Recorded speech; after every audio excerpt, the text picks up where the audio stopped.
de prendre quelques sujets de prière. C'est Christian qui nous dirigera dans ce moment pour les sujets de prière. Et puisque ce que nous allons voir est adéquat justement pour nous préparer à prier, eh bien voilà, je vais le faire très simplement ce soir. On va prendre un premier texte qui se trouve dans l'évangile de Luc, au chapitre 11 et au verset 1er. Luc 11, verset 1er.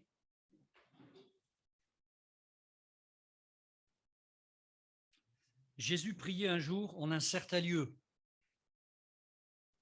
Lorsqu'il eut achevé, un de ses disciples lui dit « Seigneur, enseigne-nous à prier, comme Jean l'a enseigné à ses disciples. »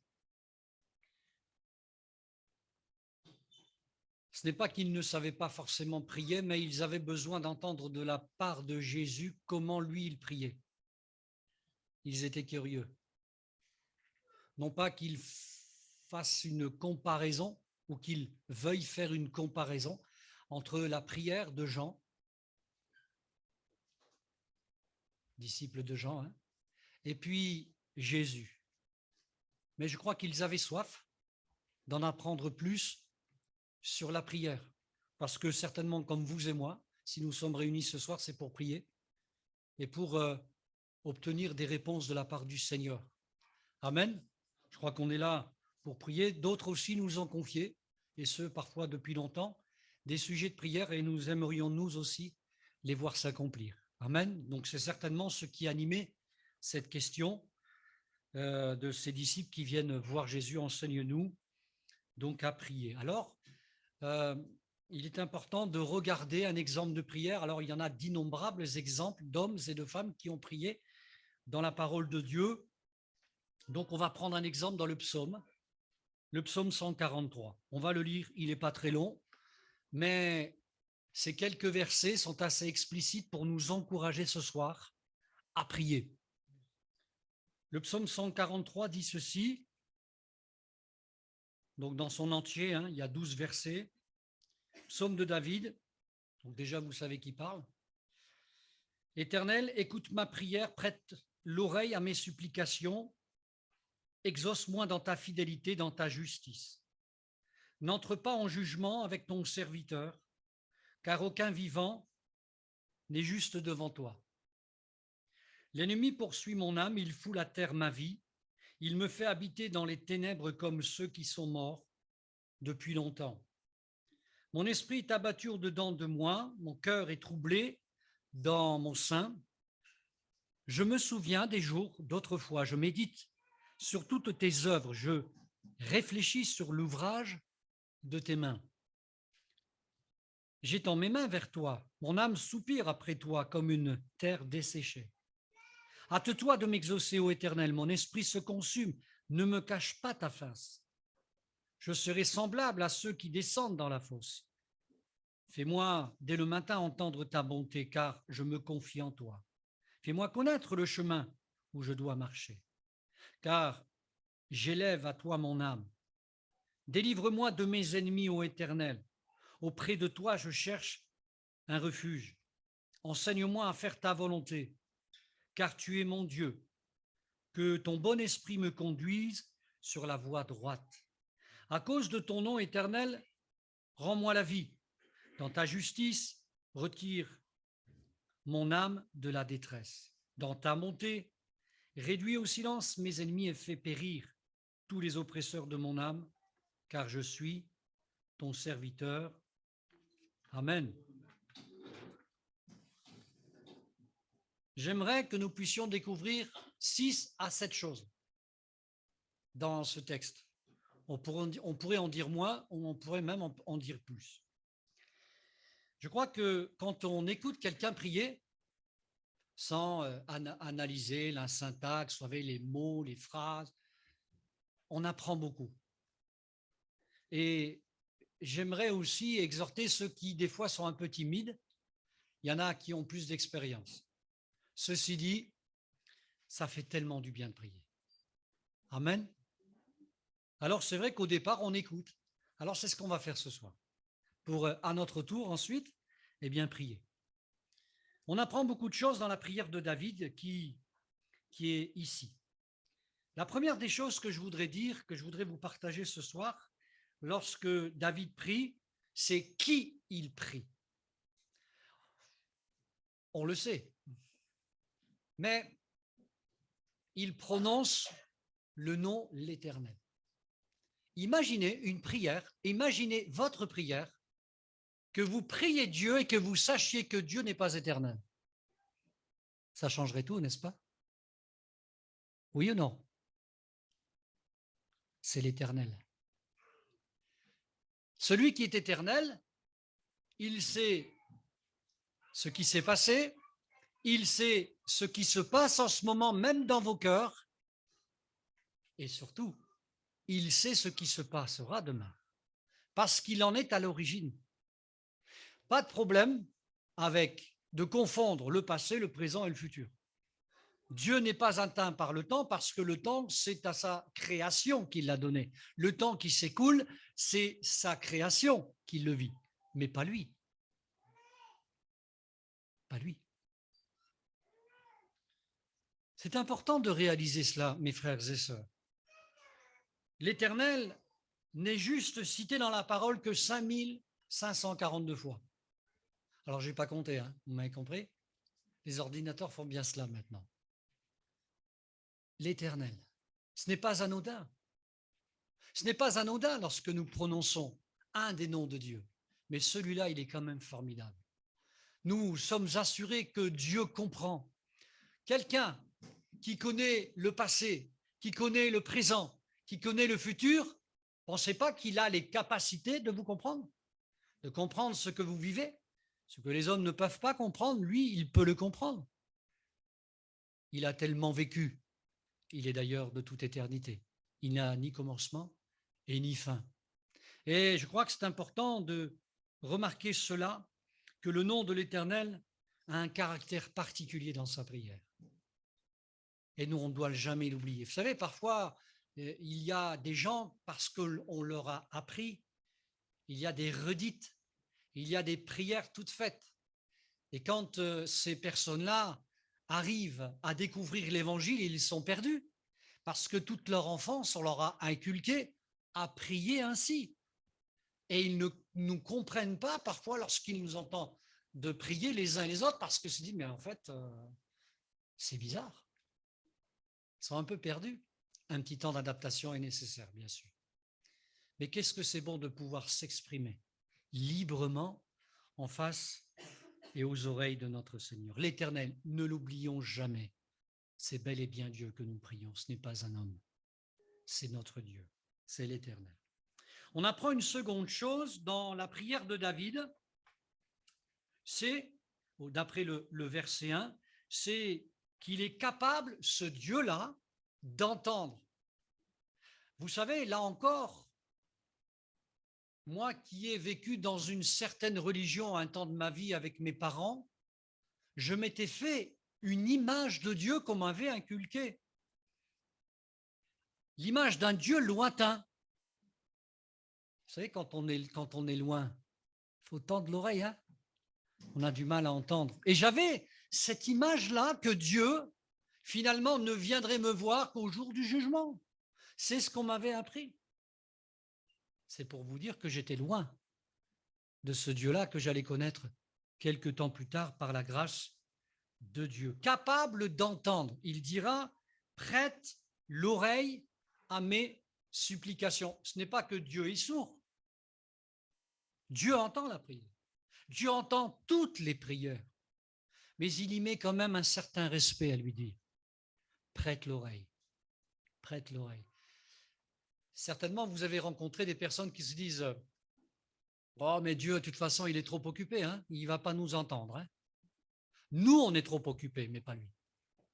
Lui, il fait beaucoup de choses en même temps, mais il n'est jamais débordé. Parce qu'il est prévoyant, il a tout prévu d'avance, et c'est ça qui est formidable. Donc, on peut le déranger, si j'ose dire. On peut lui demander de prêter l'oreille à nos prières, nuit et jour, jour et nuit. Quel que soit l'endroit, nous l'avons lu, Jésus priait en certains lieux. Jésus ne s'attachait pas forcément à un lieu pour prier, mais dès qu'il pouvait prier, dès qu'il ressentait aussi le besoin de prier, Il priait. Un point, c'est tout. Et je crois que nous avons bien fait de venir à Givors, mais Givors n'est pas plus béni que votre maison. Maintenant, au plus on vient à l'église, au mieux on se sent.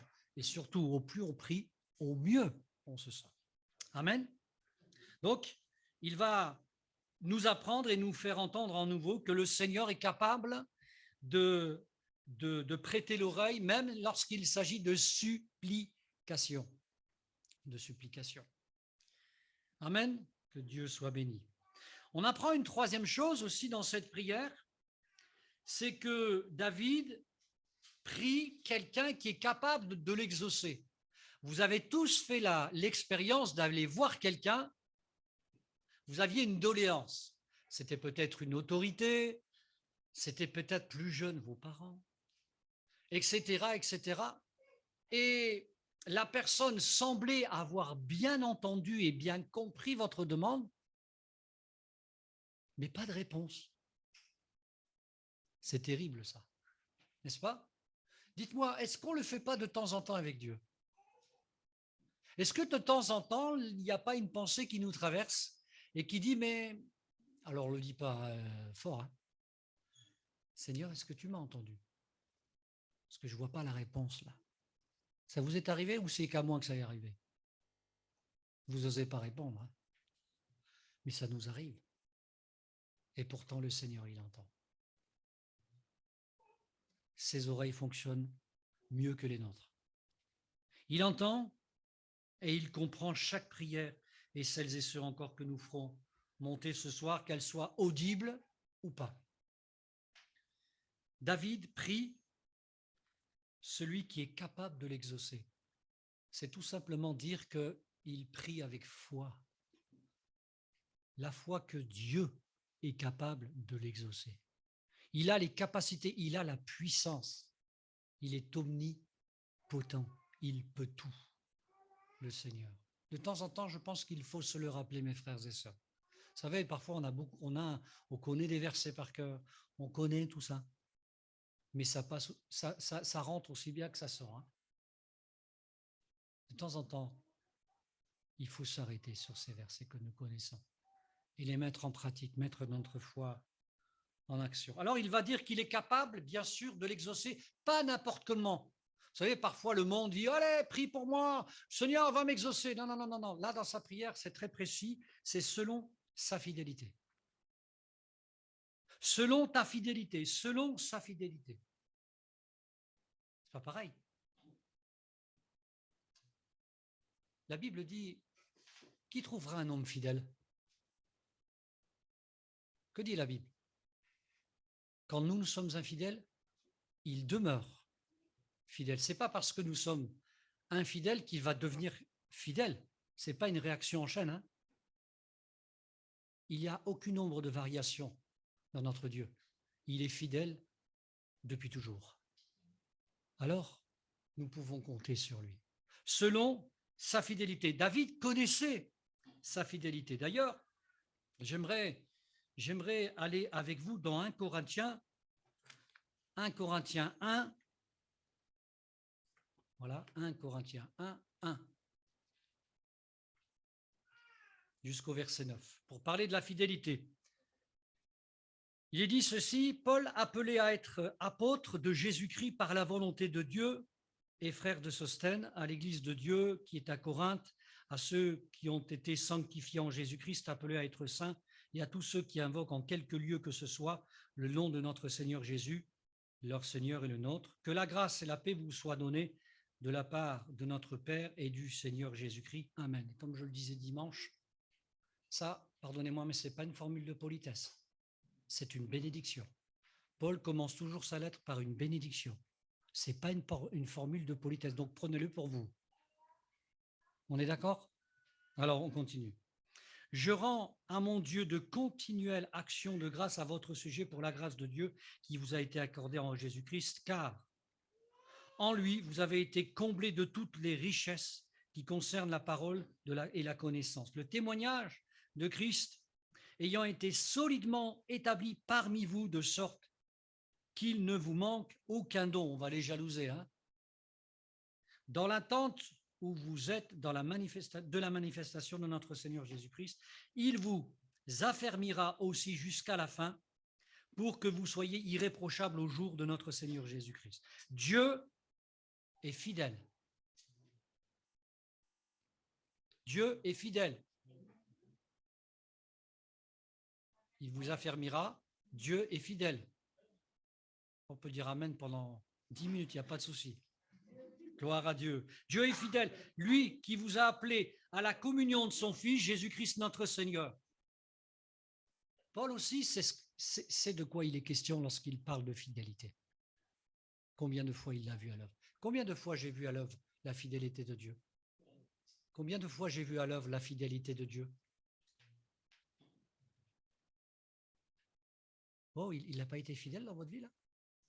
Ben, levez la main. N'ayez pas peur. On proclame. Et combien de fois il le sera encore? Amen. Donc il prie David dans ce troisième point et il sait que Dieu va toujours être capable selon sa fidélité. Il n'a aucun problème concernant la fidélité de Dieu. La fidélité de Dieu pour lui est infaillible. Dieu ne fera pas défaut. Il sera là et il est toujours là. Il parlera aussi dans sa prière d'être exaucé selon sa justice, ce qui est juste pour Dieu. Vous savez, parfois, même en tant que chrétien, on a demandé des choses injustes, des choses qui ne plaisent pas à Dieu. Alors Dieu ne nous les a pas données, et heureusement pour nous. C'était parfois un piège. Et d'ailleurs, c'est intéressant parce que je vais aller du côté de chez Daniel, dans la vie de Daniel. Daniel 9, 14 nous parle de la justice de Dieu. L'Éternel a veillé sur cette calamité et a fait venir sur nous, et l'a fait venir sur nous, car l'Éternel, notre Dieu, est juste dans toutes les choses qu'il a faites, mais nous n'avons pas écouté sa voix. Là, il parlait au nom du peuple. Parfois, Dieu reprend son peuple, pas pour le détruire, mais pour l'enseigner. Mais il le reprend parce qu'il nous aime. C'est dit ici ou là que si nous n'étions pas ses enfants, alors nous devons nous considérer comme des enfants illégitimes. Mais nous avons une filiation en Jésus-Christ. Nous avons changé de famille, changé de culture. Alors, c'est normal aussi qu'il nous exauce selon sa justice. On apprend une quatrième chose aussi dans la prière de David, celle que nous avons lue. Et ça, c'est important de le dire aussi ce soir. Et avant de voir, j'aimerais vous dire que parfois, on a vu des chrétiens dire à d'autres chrétiens, « Oh, tu sais, un chrétien, ça pleure pas. C'est une faiblesse. » Surtout si on a un homme. C'est pas la peine de répandre ton cœur comme ça, fais-le chez toi. Certes. Mais je crois qu'on apprend dans la prière de David qu'on peut répandre son cœur tel qu'il est aujourd'hui. Et ce n'est pas un péché. Dans le verset 3, 4 et même au verset 7, le verset 7, il fait part de ses peurs. Oh là là, mais quelle faiblesse. Il ne faut surtout pas faire ça. Vous êtes d'accord avec ce que je dis? Ben non. J'espère que vous n'êtes pas d'accord avec ce que je dis. On doit faire part de nos peurs. On a le droit de le faire. Sinon, comment le Seigneur il va prendre nos peurs si on ne lui confie pas? Nos angoisses si on ne lui confie pas? Comment il va nous délivrer de nos peurs? Amen. N'ayons pas peur de répandre nos cœurs. Il va faire part de ses angoisses face à son ennemi. Vous savez que David, il est passé par le creuset. Hein. Un jour, c'était sa famille, un jour, c'était les rois, etc. Il tenait plus, quoi. Il tenait plus en place parce qu'il était en permanence, à un moment de sa vie, il était en permanence, menacé de toutes parts. Menacé. C'est terrible. Alors il va répandre son cœur. Il va parler de ses ennemis, de ceux qui lui font la guerre. Il va le dire au Seigneur. Si vous ne le dites pas à Dieu, mais à qui vous allez le dire? qui pourra être capable d'entendre, de comprendre? Personne. C'est bel et bien à Dieu qu'il faut le dire. Il va faire part de son découragement, mais un chrétien s'est jamais découragé. Mais bien sûr qu'il est découragé. Je dis souvent avec un peu d'ironie, c'est pour ça qu'on a inventé le mot découragement, pour mettre des mots sur une souffrance. Et quand il y a un découragement, le Seigneur envoie l'encouragement, l'exhortation. Amen. Je crois que c'est tellement bon aussi de réaliser ses limites pour que Dieu étende nos limites. Nous affermissent dans la foi qui nous permettent de voir de notre faiblesse, il en fait quelque chose de fort. Seigneur se glorifie dans la faiblesse. C'est comme ça qu'il répand sa gloire et qui provoque l'étonnement. Et puis, dans sa prière, encore une fois, il a fait part de sa confusion. Vous n'êtes pas confus de temps en temps? Vous êtes comme cela et vous cherchez la face du Seigneur. Vous dites, mais je ne comprends plus grand-chose. Je ne sais plus où j'en suis. Pourtant, je suis chrétien. Pourtant, j'ai vécu des choses extraordinaires. Ça ne devrait pas être comme ça, mais Dieu le permet parfois. Et vous savez pourquoi? Pour qu'on le cherche. Pour qu'on le cherche et qu'on le trouve. Et que nous ayons la bonne réaction en le cherchant sans s'énerver, en lui faisant confiance malgré les apparences. Voilà ce que dit David. Lorsqu'il répand son cœur tel qu'il est, il ne cherche pas à le changer, il ne cherche pas à être, vous savez, à faire bonne figure devant Dieu, à dire finalement je vais attendre que je sois mieux et je reviendrai. Non, il vient direct. Et c'est ce qu'il faut faire aussi. Ne perdons pas de temps à essayer de changer les choses que Dieu seul est capable de changer. On apprend une cinquième chose rapidement dans cette prière, et ça j'aime beaucoup, et c'est important de le faire, mes frères et sœurs. Il se souvient ce dont Dieu est capable.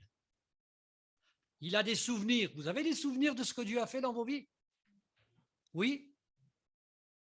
Si j'en fais passer quelques-uns là, ils vont nous prendre jusqu'à... Hein? On aurait des choses à dire. Tellement le Seigneur est bon. Et le Saint-Esprit, quand parfois nous sommes découragés, c'est ce qui se passe pour David. Il nous rappelle, c'est pas pour qu'on ait la nostalgie du passé, hein, c'est pas ça. Il nous dit, mais je ne l'ai pas déjà fait ça? Le Seigneur ne l'a-t-il pas déjà fait dans ta famille? Et en fait, il nous fait comprendre, en fait, je peux recommencer. Et même peut-être d'une manière encore plus glorieuse que ce que tu as vécu. Amen. Ça, c'est bon, ça, de se rappeler. Ce que le Seigneur est capable de faire. Alors, si on ne l'a pas vécu, il faut bien le vivre une première fois. Nous avons les Écritures pour nous le rappeler. Notamment cette prière que nous sommes en train de lire, mais tout ce qui peut nous arriver aux yeux lorsque nous lisons la parole. La parole, ce n'est pas juste un livre historique où on se fait du bien, ah ouais, c'était formidable, etc. Mais bon, moi, mais toi, oui, tu es concerné. Et Dieu veut te faire vivre aussi des choses encore plus grandes, comme le Seigneur a dit, plus grandes que ce que lui-même a accompli. Quand même, il y va fort, le Seigneur. Il se rappelle ce dont Dieu est capable, et donc cela crée la soif pour revivre ces choses. Sixième chose, on apprend dans cette prière de David, il prie qu'il sait, il prie selon ses besoins, justement. Il décrit ses besoins dans sa prière. Il ne fait pas juste de répandre son cœur. Il dit à Dieu, donne-moi ceci, donne-moi cela. Dans son découragement, David demande de réapprendre à entendre la bonté de Dieu. Il est précis. Chaque matin, verset 8, il faut que tu me réapprennes. On doit réapprendre. La vie chrétienne, c'est un renouvellement perpétuel. On a besoin de ne pas rester sur nos acquis, mais on a besoin de réapprendre et de réapprendre encore. David le dit, en tout cas pour lui-même. Chaque matin, j'ai besoin de me retrouver avec toi. Peut-être que c'était un matin sur 2, peut-être que c'était devenu un matin sur 3. On ne sait pas. Dans sa confusion, David demande que Dieu lui montre le chemin sur lequel il doit marcher. Le verset 8, toujours. Vous savez toujours où vous devez marcher? Vous savez toujours quelle décision vous devez prendre? Moi, personnellement, je ne sais pas. Alors je demande. On demande. Et malheur à nous si on prend une décision hâtive sans le consulter. C'est parfois catastrophique. Prenons le temps de lui poser la question. Il y a des décisions qui sont cruciales, déterminantes. Eh oui, je crois que c'est important. David, en tout cas, il est humble dans sa... Il est vrai, il est humble en même temps, il demande, Seigneur, mais il faut que tu me montres en fait le chemin sur lequel je dois marcher. En fait, je ne sais pas lequel il faut prendre. Je ne sais pas.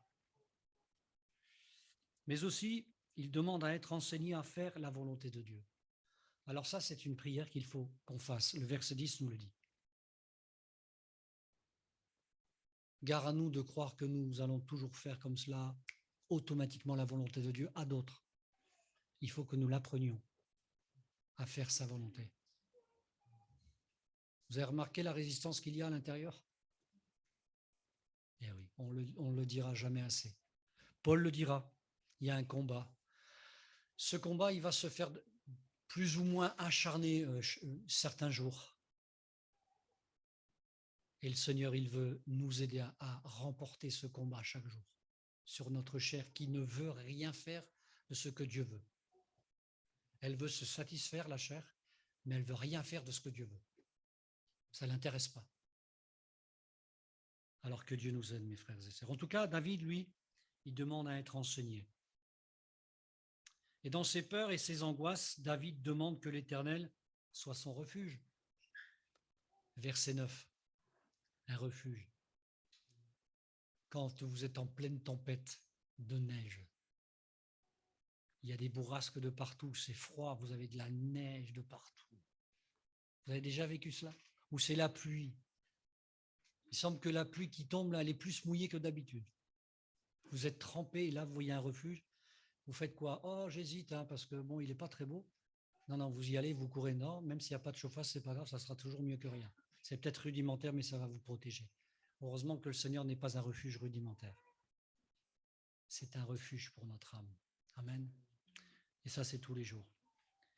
Pour conclure, 7e chose qu'on apprend dans cette prière, c'est que David sait très bien qu'il n'est pas un inconnu aux yeux de Dieu.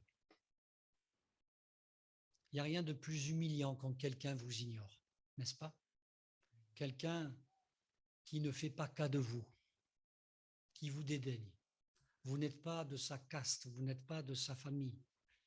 Mais avec Dieu, ça n'existera jamais. Et David le sait, et il peut espérer que Dieu l'exaucera. Et il dira, il terminera cette prière, car il sait qu'il est son serviteur. Amen. Alors on n'en fait pas, j'allais dire, une pancarte de revendication, mais c'est important de savoir qui nous sommes. Aux yeux de Dieu, nous sommes ses serviteurs et ses servantes. Et ces serviteurs et ces servantes qui le servent en priant et qui demandent des choses qui sont conformes à la volonté de Dieu, quoi de plus normal que de les obtenir? C'est ce qu'il veut faire. Alors nous allons le faire avec ces différents sujets de prière que notre frère Christian va nous présenter. Et puis voilà, je vous engage à travers cette observation de la prière de David, je vous engage aussi à prendre votre part dans la prière et de demander à Dieu d'expérimenter la puissance de la prière. Peut-être oserez-vous demander quelque chose qui vous dépasse, alors que Dieu nous l'accorde pour sa gloire.